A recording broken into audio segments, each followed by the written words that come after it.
Gecə səhərə çatana qədər düşün məni, gözün yuxuya dalana qədər düşün məni. Zalimin zülmündən kağız qələmi tapana qədər, göz səni axtarana qədər salmayada. Nə badə badə badə arxasıca gedər yada, düşər sevgili yarın tezarət. Ömrü gedər, sevgi bitər. Bir gün gözlərimdə mənim sevgim, mənim sözlərimdə xəyallarım. Niyə yarım qaldı xəyallarım? Mən ağlaram, gecələri səni mən yuxuda görüb sayılaram. Cırdığım onca şəkillər, bir də yazdığın məktub oxuyub mən ağlaram. Düşün məni, düşün məni,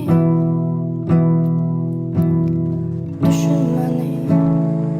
Zalimin zülmündən kağız qələmi tapana qədər, göz səni axtarana qədər yazar səndən şair, yazar gecə. Bir gün vaxtı gələr, bir gün bezər gecə. Səhəri unutmaq çətin olur necə, keçər gecə, keçər necə. Əllərimdən əllərini çək canım, soyut məni.